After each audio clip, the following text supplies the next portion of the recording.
All right, welcome back to another Play and Explain. I was recording. Um, Things were going good, but then my computer ended up like glitching out the video because I don't have enough storage or whatever. I gotta fix that. So whatever. Hopefully we had a lot of cool spots, but hopefully we can get some cool spots here. Feels like that always happens when I have a good video going, and then the next video is never as good. But it is what it is. Worst beat. Here I imagine we have to call it. I could see him doing this with a lot of worse pairs than sevens. So yeah. Like obviously, normally in the spot, like I don't love calling these under pairs, but in this specific spot, our hand is probably too good to ever consider something like folding.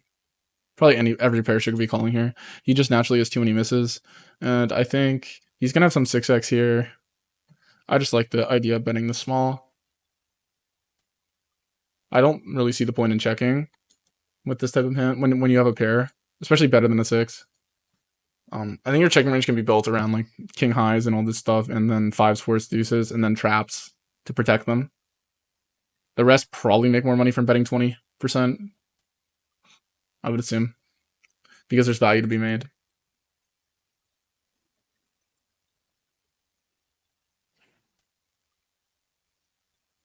Like more than half the time, in order to defend that, he has to call a hand worse than an ace. It's an easy way to put it.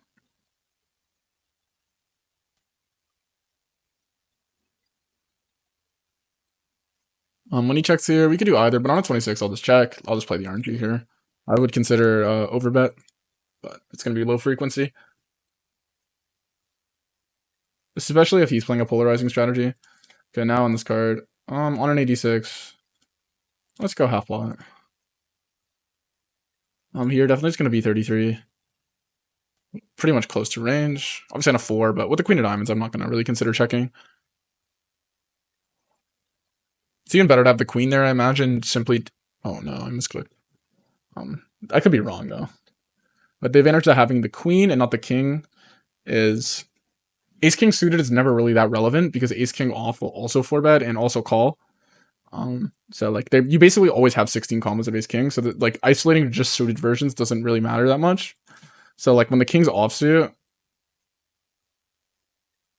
that means I'm going to be, and I have the best king X possible without like having an ace, right? Naturally, any king X he floats, like king 10 of diamonds, king jack of diamonds, I'm ahead of with king queen. So that's why not having the king is kind of decent. And then blocking the queen, I'm blocking the one ace queen combo he has, which is ace queen of diamonds that dominates me for floating. So I kind of like that, having the queen there. My also, but I could be wrong. But I just like the idea of like the type of hands I'm going to get floated by. And ace king obviously is always a factor, but it doesn't really matter what the king suit is because all of ace king's floating, and he has all of it, like or whatever the amount he would have. Obviously he's 4-betting most of it too. Here I didn't roll high enough.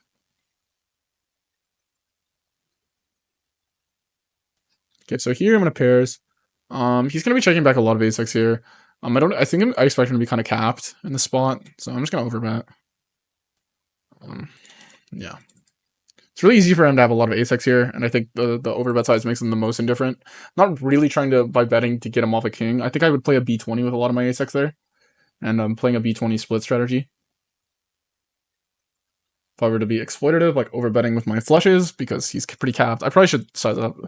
I mean, you can make a case he's range betting with his queen X, even though it's a polarizing polar board, because he did bet small, and that could be true. But yeah, I like the idea of overbetting there, and then having some b20 with ace X, just to make the king X indifferent and get value, because it's probably better than checking, because I don't expect him to be reopening enough.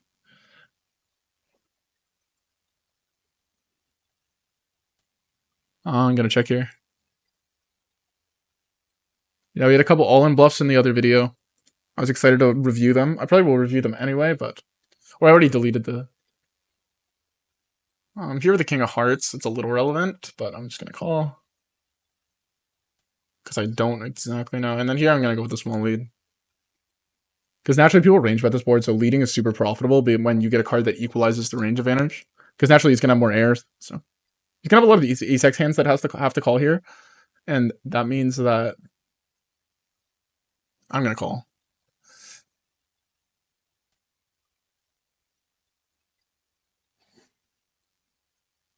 I feel like leading again makes sense. I'm probably torching, but how many a6 bluffs does he have? Probably not that many. King, well, queen or something. Oh, not it. Here this is mostly a call. I believe 68 might be raising, but Queen Jack is weird because it doesn't like getting 4-bet. It plays so poorly versus 4-bet strategy, especially when that 4-bet strategy will contain hands like Queen Queen, and Ace Queen at a very high frequency, and Ace Jack and King Jack. So like it's kind of a nightmare here when you get 4-bet. So that's why you prefer flatting. You actually almost prefer 3-betting it versus the early positions that aren't 4-betting those types of hands as often because you're a little cleaner when you get 4-bet. And naturally, it's better as a 4-bet fold almost in a way as well. It's gonna size up here now. I don't know the perfect theoretical spot here, but almost no one plays these spots that well. So it's like it's one of those things you study it, but like he's rarely. Obviously, I'm playing in a tougher pool now. It's very rare to come across an opponent who's playing these spots very well, to the point where you need the theory. Like you shouldn't be exploiting. Like any guy, if you're in a lower pool, like on these mono boards, like it feels like it's all leveling and getting a read on what someone has. I find they're like probably the least theoretically played spots are mono boards. Like some people just be over betting flops and stuff, doing crazy stuff. So there's a lot of edge by being pretty theoretical in them though. That's like the silver. That's like the other approach to studying them. Just gonna view. Hand kind of bad.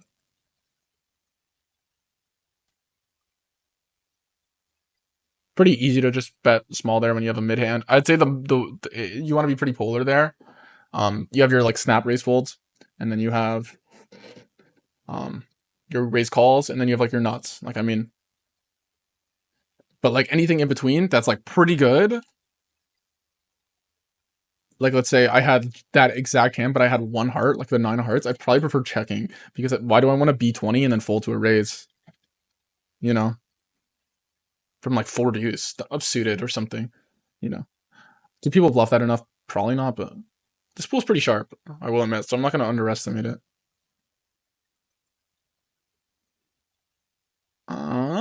Like just checking here. It's like you could probably range check the spot. I recommend simplifying to that. Unless you're playing versus a huge nit, then I recommend betting because too many people will defend their checking range versus people who don't bluff, and then they almost make the problem worse by the fact that the guy doesn't bluff. Like you don't get the value, but then you call when they bet, but they're nits. So why do you want to call when they bet? You know, you would rather bet and make them. You know, you get what I'm saying. I don't like betting this. Yeah, seems too bad now. Could have considered turn. I gotta check now.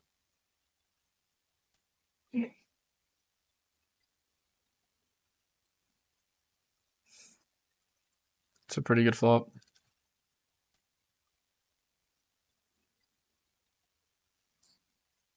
Let's see if we can get some more interesting spots. Probably record for 30 minutes. 38 here. Well, with the Jack of Spades, I'm just gonna bet this one. This hand seems like a pretty good bet. Jack of Spades. I don't mind overbet. I'll go B75 to keep it simple, but overbet's probably pretty good. You obviously have some A6 of clubs, but yeah, I think we're gonna overbet this one, and then on probably this size is pretty fine. Especially on an 89. I don't know. I feel like a part of you wants a club, but like the club is definitely cooler here. But yikes! I think we gotta bet this one again.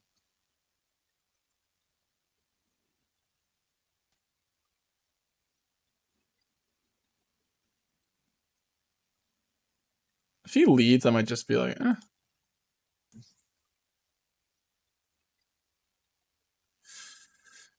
feel like we block potential bluffs, like our hand, for example. I don't think the Jack's good because I don't think Queen Jack is the main King Queen he play, like the main Queen X he plays.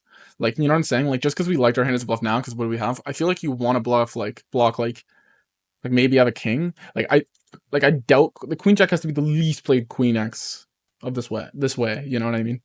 like just trapping the nuts twice. Like I don't know. It's way more believable queen 10, for example. If I just have like a 10 of clubs. All right, on to the first review. I put my opponent already checking, so I gotta go through this, but here the most preferred size is bet 125. I just node locked it. I ran the sim at 150 bigs because it seemed like the most appropriate to get like a proper SPR on the river. But yeah, obviously Jack 9 just betting unless you have a bad jack suit. There you go. It's taking me a sec. Yeah, unless your jack suit sucks, which is non-backdoor, and the other one, um, non-front door. Then yeah, you're not betting. You can see opponent leading here a lot here on this board. I'm not sure why. I guess I can glance, but I assume it has something to do with the amount of weak spade X draws I'm gonna have and how the king equalizes the nut advantage in the spot. But yeah, I don't mind not playing a lead here. Here, bet 75 is preferred for this reason. I think because most of my range is going to consist of like 10-8, ace-10, ace-8, and polarizing to b125. I mean, he might have a lot of ace-king in his range and stuff like this. Might not be as appropriate. So it prefers the smaller size, which it's putting here. And it's kind of weird with the sim. I might just take out the half pot to run the sim properly because with the jack of spades, you prefer going for sizing down. I think not bluffing ace jack of clubs is a pretty big deal. Yeah. And jack 10 of clubs, like hands that were pretty solid in that check call line. So we overbet, obviously. And yeah, especially since like I guess ace jack of clubs is raising, so like I guess it's like one of this, but maybe it's raising because like you never know with blockers. I don't have enough time to go into it, so unfortunately. But okay, on the river here, you can see opponent leads. Like you can have a small leading range. It's mainly built around obviously queen X of spades, some other hands, but it's mainly like the main bluffs are ace 5 and ace 6, which like kind of justify the like change the whole thing. But yeah, it's funny because if you put a lead here, you're actually calling a good amount. Let's see if I can go range full height just to show my hand. Yeah, you're calling a good amount and then you're raising, so it is a good candidate to raise, obviously. But versus the check here as well, we mainly would have, I probably would have bluffed the river. I would have gone for this half pot size because I felt like it was the best size. They like 125 here, but I prefer just half pot, simply because it's the easiest way to get value with your queen X. Like if you like, you very rarely get value when you be 125. So you could say, oh, maybe it's overfolded, but then like they still call their queen X. So like if I be 125 here, how often is he supposed to call non-queen X? You see, he's barely ever calling. He's just jamming. So 6% of the time. So it's like I don't know. Just to me, it's like, yeah, not happening often. Anyway, thank you guys so much for watching, and yeah, back to the video. Like queen 10 of clubs would play that way. So having the 10 of clubs there would be a way better raising candidate when he shows strength. But the issue with queen, what's it called? So like if I had like 10-9 of clubs, sorry, not queen 10, but you know what I'm saying.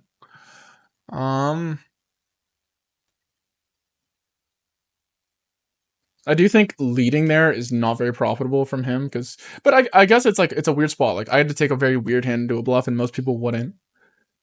It does make sense to lead. I like a smaller lead probably, but I get why you did. Because okay, good luck us here. Red card, let's go. Yeah, one more. So close. Okay, here, obviously we're calling. Good luck. Probably just says like 5-4. 7-8. He floated 7-8 on the flop. Maybe the pool. There's still life in this pool. I don't know about the exact turn strategy there. I just know I'm not gonna have too many flushes. So, and I block the flushes I dominate, like Jack 10.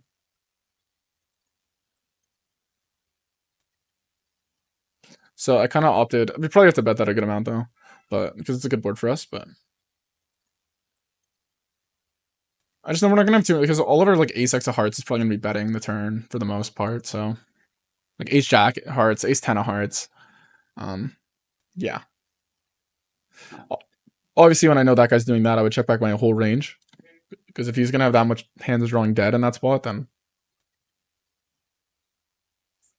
All right, so I missed action, red action. Am I UTG? By the way, this is probably fine.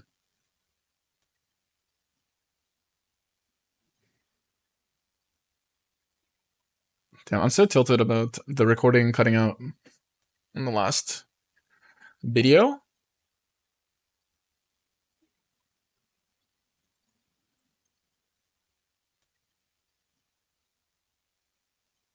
Well, it's not a pure fold. It's a mix, but you know, it's 0 EV, so. At this depth, it might be different. I don't know which way it would go. I'm trying to remember based on what I studied. I'll try and study more deep stack stuff for you guys.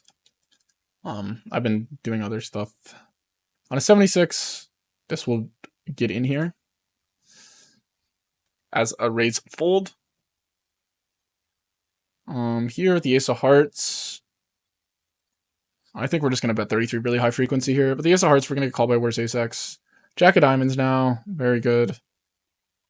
Ace of Hearts, kind of good. It's probably not the best, but this is a pretty good hand to bet for half pot. Ugh. So we block Ace King. We block King Jack of Diamonds.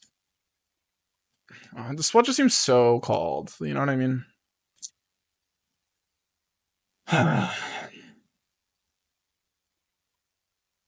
Like, the diamond isn't bad. Like, obviously you block like Jack 9 of Diamonds, that's folding. Ace Jack of Diamonds yourself, which is folding. But how much else is folding? Yeah, I'm checking, because whatever. Probably a mistake. I probably should have bet. I know. I kind of felt like it was a bet. All right, on to the second review of the day. It's the Ace Jack hand, obviously. You guys know that. Yeah, so here basically range betting was pretty fine. I could probably filter it, but I'm not going to because I'm in a rush. But I'm not gonna look too much at Ace Queen of Spades. I'll look at it on the turn. Anyway, call.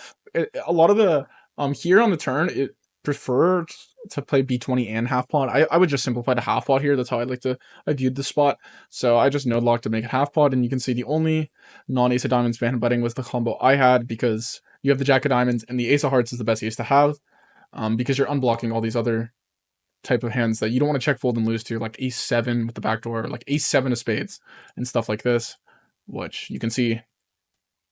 This is why you want the Ace of Hearts, because you want to unblock these folds. You know, you want to unblock this fold. You guys get the point. These two as well. So yeah, that's why you like betting with the Ace of Hearts. And then the Jack of Diamonds, obviously, you're blocking. You guys get it. You're blocking calls. And then so he calls, and then low raises, and then onto the river here. We had the nut jam, and I missed it. I kind of would have got it if I didn't time bank forever, because, yeah, it's just unfortunate. Ace Queen of Spades is mixing here, but I'm mad at myself for missing that. The second like I checked, I realized I pretty much had to have missed the nut jam. I mean, the other combos you have are just not as appealing to jam. Yeah, you're gonna have some Jack 4 and stuff. Like, obviously this is pretty nuts, but yeah, just had great blockers here, and I missed it. So yeah, I wish the time bank was longer, but anyway, I hope I explained stuff pretty good in this spot. I kind of just reviewed the hand. I know the review wasn't as good as it was in the last video, but mainly with this channel, the reviews will be more similar to the last video where I go more in depth. I just really want to get a video out for you guys because normally I put it off and then I take for way too long to upload. So trying to upload more. But yeah, if you guys have any questions, let me know. Anyway, back to the video. Yikes, man. Yikes. It's probably a pure bet. Oh well. I'll take a look at that one. That'll be a good one to look at. I don't even think I'm supposed to range bet flop it, but I just feel like people call a little too much from the button, and they like when you 3-bet from the big blind, people just assume you have a very strong range because some players in the pool will not even have bluffs from the big blind. So naturally, you get a little more respect, just because population. Because good regs should give you more respect. It's not really an exploit. Like, you should get more respect because some people are drastically under bluffing from the big blind. But I kind of hate that I missed that jam. Because I just, like, when I was time banking so long, that was my reason. I felt like I was giving a timing tell. Like, it was way easier to represent a bluff on that timing than it was to represent value. And I can't use that as a reason to check. I was trying to think, and I just, for some reason, you get no time bank on ACR, so. But I think if I had more time bank, I would have jammed. I know that sounds like crazy, but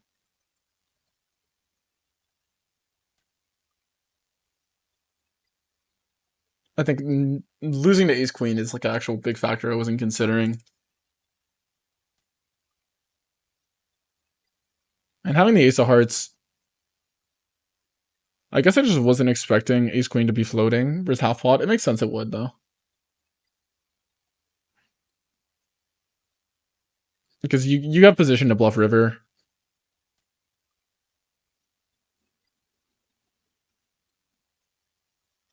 I was pretty set on jamming before the but then the king paired and then we blocked all the good hands, so it makes sense like that's the thing about blockers. He's more likely to have ace queen of spades when I have the hand I had.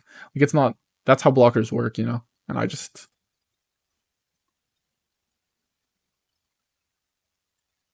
don't exactly know what I'm doing over here. All I know is the check seemed pretty weak, so I was like, okay. And I'm gonna call obviously when you have a pair.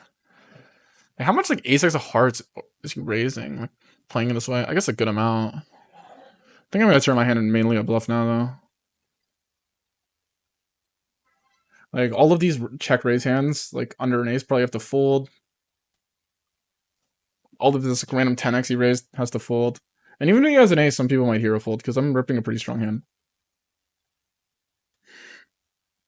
All right, this guy's size huge because he plays 4x. I know ace deuce is a 3-bet. I'm just gonna do this. I don't know if he's like exploitatively doing this, in which case I'm lighting money on fire. Damn, what a flop, eh? I like the idea of checking because when you have the ace of hearts here, um, we're blocking other ace x that we dominate. Damn, this is a banger so far. Obviously, we kind of smashed this board. Gonna check again. I don't really see the point in reopening because I just think no one really calls anything here. And I think a lot of people would trap 6x in this spot, or they would just aggressively bluff it. And I don't really want to bet call. Because if I had a 6 there, I would just be pure trapping. Because I don't expect to get called by anything worse. Because I have so much ace-x myself. So I'd rather just hope my opponent reopens ace-x and then... And because of that, I would also aggressively bluff it. Kind of shouldn't be revealing my strategies, but...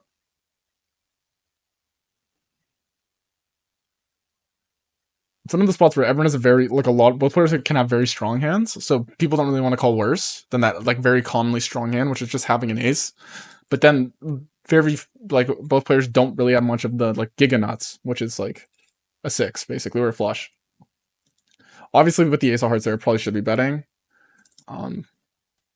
Less likely to get bluffed, so I can naturally get more thin value, and then also probably supposed to call versus a raise. Yeah.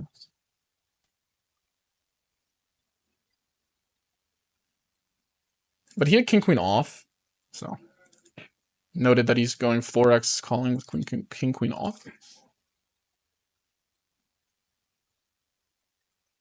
I'm recording 18 minutes, so I'll probably record 12 more because I am busy today. And then study quick, and hopefully get this out for tomorrow. Right now it's the 31st, so hopefully maybe it'll be a couple days later or something if something goes wrong because I am in a rush, but yeah.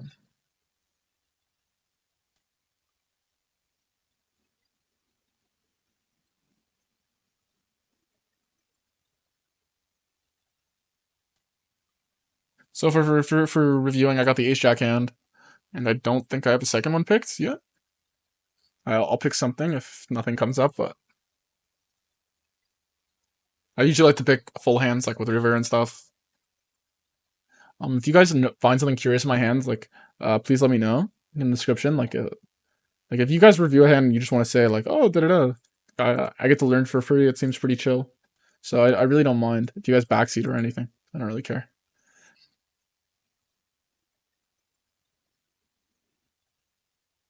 Here on an 80. Yeah, let's do it. I'm going with the read that this guy's short stacked and potentially a wreck. Am I wrong? Maybe, but that's what swayed me, you know. I'm just gonna mainly flat here, super deep, or just always getting cooler than 5-4. So it loses a lot of its implied odd. It's not a hand without like basically beating both hands, and then you have the reverse implied odds, and then it becomes a way worse hand, right? I'm gonna float here with the BFD, and an over, and also blocking king queen. It's like what is the raising range here? Do people actually raise this board? You know, like is he really raising? I'm gonna call. Hear me out. We'll decide at the end of the hand.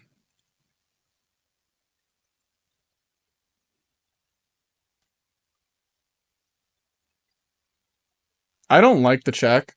I wish he blocked again because I was gonna jam over his block.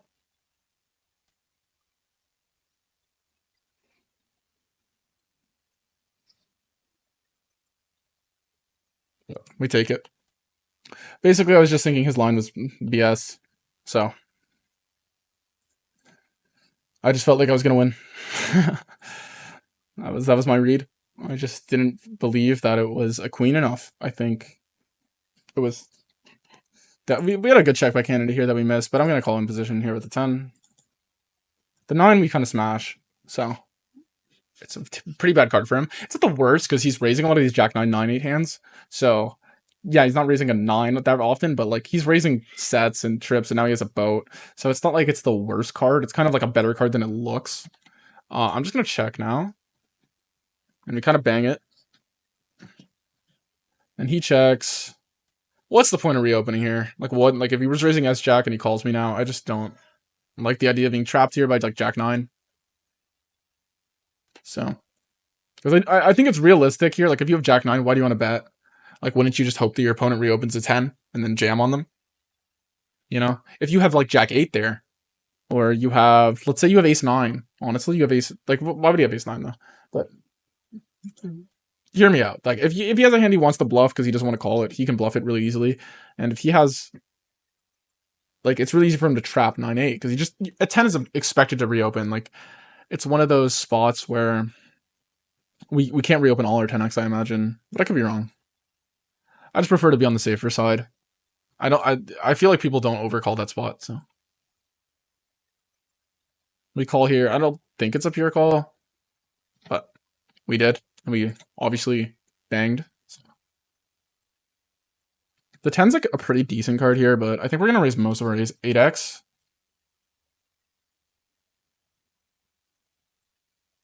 So we're gonna do that.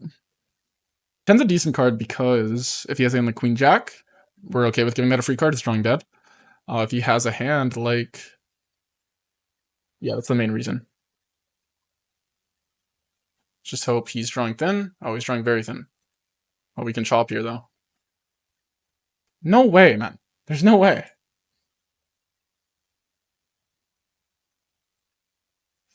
Whatever.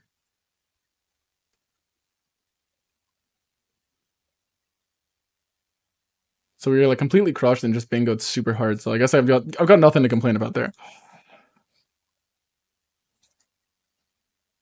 I don't mind the idea of I don't mind the idea of calling 10s, but nah, it's probably not a call. Mainly calling here. Here, like, so without a diamond, we're just gonna check though.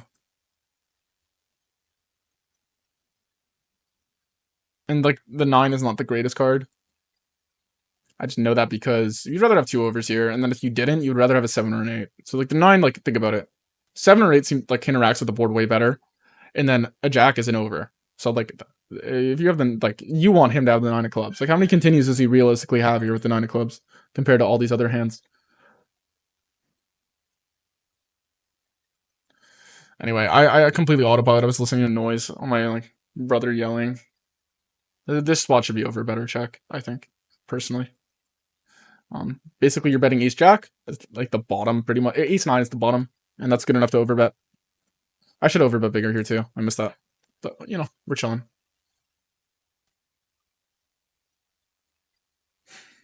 Anyway, sorry this video is like I'm just trying to get one out for you guys. Not the most enthusiastic, but I'm gonna try and post more often because I don't hold me to that, but I'll try and I'm enjoying playing on ACR for a little bit each day. It's making me get better at the game. The pool is tougher. I don't recommend you guys playing this pool to make money. Like I'm just doing this to help you guys like get better at the game. I think the most important thing I think is trying to play in soft games. I know it's overrated. It's not a thing. You're not bad if you try and play the soft games. It's not what it is. It's just you make way more money. It's just true. Um, yeah. The games are rigged. That's an important thing to remember. The game is always rigged. So if you're better than someone, you have to be a good amount better than someone to beat the rake, and then you have to be even better than someone to win a decent amount, and not experience crazy variance that like is pretty unenjoyable to face to experience. Like if you put two people who are equal skill versus each other in a heads up match, like people will go on 300 big blind 300 buy-in downswings, you know, and in practice in real life that is just not practical to experience, you know. Like I don't think anyone's built for that. Like I don't think anyone has that level of risk tolerance, composure, mental strength. Like I just don't think so. That's my opinion on why I like playing in softer games, because I just think it's really hard to stay mentally composed if you play in very small edge environments. It's hard enough already for me in big edge environments, you know. Here without a club, I think we just got to say goodbye to this one. It's so small though. I can't see it's a fold versus a B20. We're gonna lose a lot. Is the logic? We're drawing dead to most hands. A 9 that comes off is a club, so I'm taking really bad cases for calling. The only good case for calling is, I think a lot of these checkbacks, like it could be like blocking 10-9 here. That's not 10-9 suited in practice feels like such a good blocker. Also, double looking King 9, which is going to be one of his like slow played King X hands. I just think B75 is going to be good. I don't see the point in going super polar.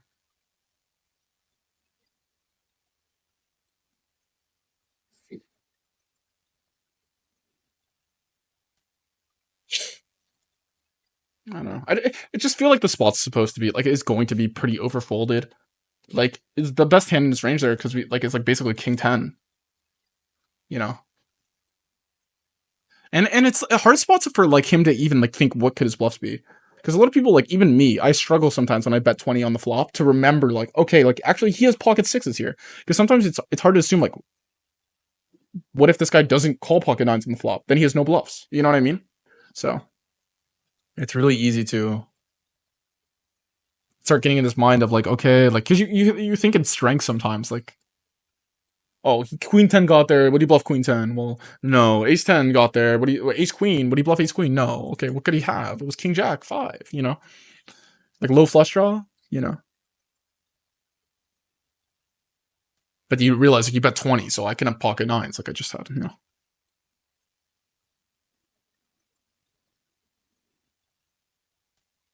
I just that has to work less than half the time. So. Anyway, it could have been a bad bluff. I'm probably not going to review that one because it's more of an exploit. I'm sure in theory things change.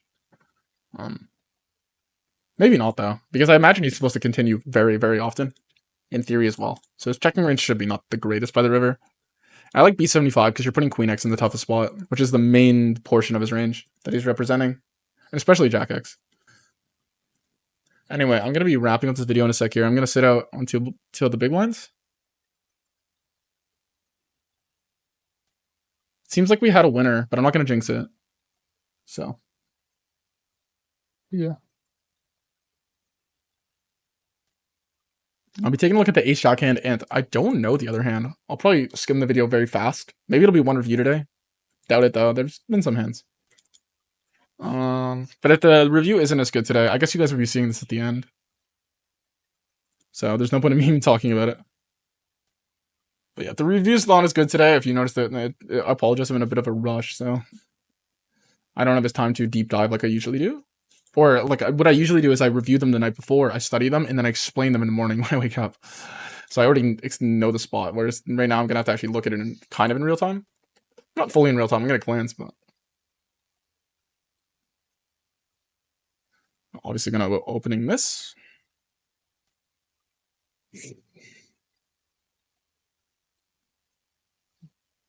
Oh, I was just thinking. Am I 4-betting? Okay, on a 15, I think it's a fold.